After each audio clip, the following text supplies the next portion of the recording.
전도서. 전도서는 성경의 지혜문학의 하나로서 이렇게 시작합니다. 다윗의 아들 예루살렘 왕 코헬렛의 말씀이라. 히브리어로 코헬렛은 사람들을 모으는 자를 의미하는데 이 경우 배우려고 모인 것이므로 우리말로는 주로 전도자로 번역되며 그는 다윗 왕의 아들 또는 후손이라고 표현됩니다. 이 인물이 과연 누구인지에 관한 견해는 다양합니다.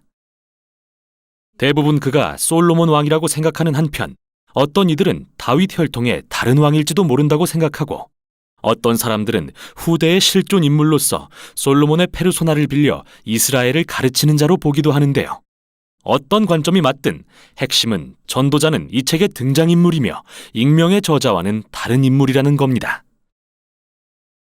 그래서 우리는 책 전반에 걸쳐 전도자의 목소리를 듣지만 실제로 첫 문장에서 우리에게 전도자를 소개하는 목소리는 저자 자신이고 그는 끝에 가서 전도자가 말했던 모든 것을 요약하고 평가하며 결론을 내립니다. 이렇게 저자는 우리가 전도자의 말을 잘 듣고 스스로 결론을 내릴 수 있도록 도와주는 거죠. 그렇다면 전도자는 무슨 말을 하려는 걸까요? 저자는 전도자의 기본적인 가르침을 처음과 끝에서 이렇게 요약합니다. 헤벨 헤벨, 모든 것이 정말 헤벨. 대부분의 성경은 헤벨이라는 말을 헛되다로 번역하지만 이는 개념의 핵심을 제대로 담아낸 게 아닙니다. 히브리어로 헤벨은 수증기 또는 연기라는 뜻인데요. 전도자는 이 은유적 표현을 38회나 씀으로써 먼저 인생이 얼마나 연기처럼 일시적이고 찰나적이며 또한 인생이 얼마나 수수께끼 같고 역설적인지 묘사합니다. 잡힐 것처럼 보이지만 막상 잡으려 하면 아무것도 잡히지 않는 연기처럼 말이죠. 이 세상에는 아름답고 선한 것들이 많지만 그것을 즐기는가 하면 비극이 찾아와 모조리 날려버리고 우리 모두가 정의를 믿지만 항상 선한 사람들에게 나쁜 일이 일어나죠. 이렇게 인생은 언제나 예측할 수 없고 불안정합니다. 전도자는 이것을 바람을 잡는 일, 헤벨이라고 말합니다. 좀 우울해지네요. 그는 대체 왜 이런 말들을 하는 걸까요? 저자는 기본적으로 하나님과 무관하게 인생의 의미와 목적을 세우려는 모든 방법을 전도자를 통해 무너뜨리려 하는 겁니다.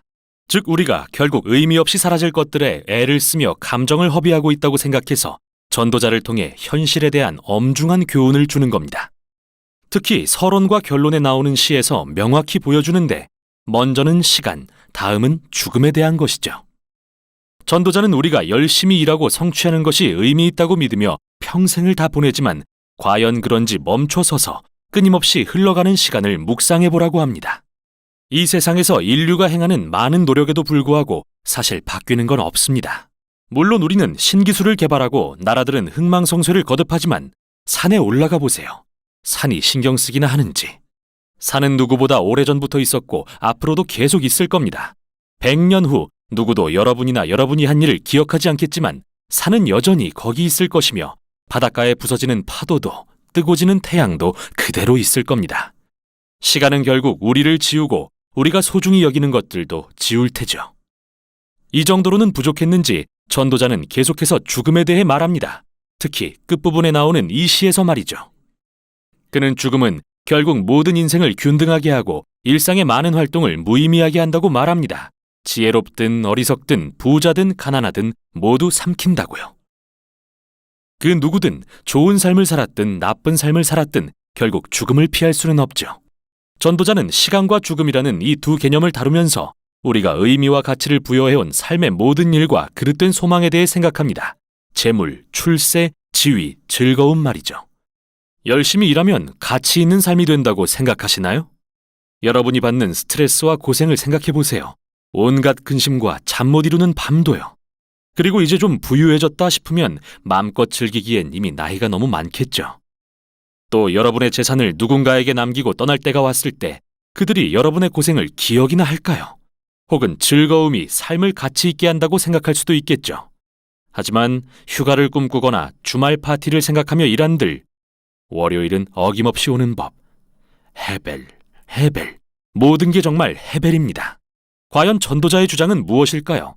우리더러 쾌락주의자나 상대론자가 되라는 걸까요? 아니요. 그건 역시 헤벨일 겁니다. 전도자는 지혜를 따라 여호와를 경외하며 살라는 잠언의 가르침을 인정하면서 그것만이 진정한 유익을 주고 우리 삶을 더 좋게 만들 것이라고 합니다. 그런데 문제는 지혜를 따라 여호와를 경외하며 산다 해도 항상 좋은 삶을 산다는 보장은 없기에 그 역시 헤벨이라는 겁니다. 선한 사람들이 비극적으로 죽기도 하고 나쁜 사람들이 오래 살며 성공하기도 하죠. 인생에는 너무 많은 예외가 있어서 지혜조차 헤벨입니다. 다시 말해 허무한 건 아니나 수수께끼 같죠.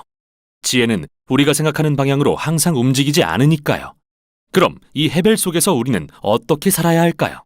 역설적으로 여기서 전도자는 해 아래 삶에서 참된 기쁨을 누리는 열쇠를 발견합니다. 그건 헤벨을 받아들이는 것, 우리 삶이 우리 손에 달렸지 않음을 인정하는 것이죠. 전도자는 그의 독백 중 6번의 가장 암울한 시점에 하나님의 선물은 단순하고 소박한 것을 기뻐하는 것이라고 말합니다. 우정, 가족, 좋은 식사, 화창한 날 같은 것 말이죠. 우리가 이것들을 제어하거나 당연히 보장할 수도 없지만 그게 바로 묘미 아닐까요? 하나님을 전심으로 신뢰할 때 자유롭게 되어 비로소 삶을 즐길 수 있게 됩니다. 이래야만 한다고 믿는 삶이 아니라 있는 그대로의 삶을 말이죠. 왜냐하면 삶이란 어떠해야 한다는 나의 기대조차 결국은 헤벨. 해 아래 모든 것이 헤벨이기 때문입니다. 이제 전도자의 말이 끝을 맺으려 합니다.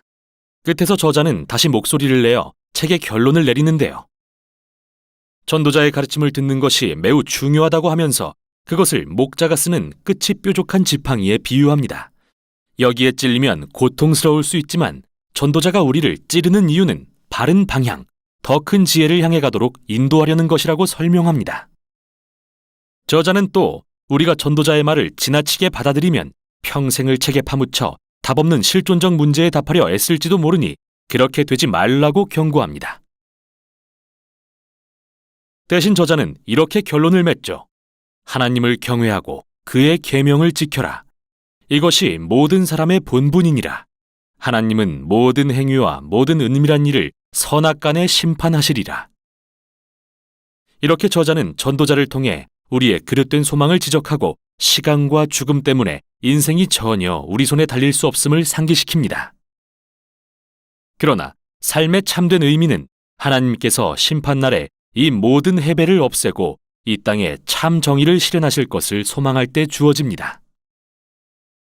그 소망이 우리를 하나님 앞에 정직하고 온전하게 살도록 도와줄 것입니다. 비록 삶은 여전히 수수께끼로 가득하지만 말이죠. 바로 이것이 전도서가 전하는 지혜입니다.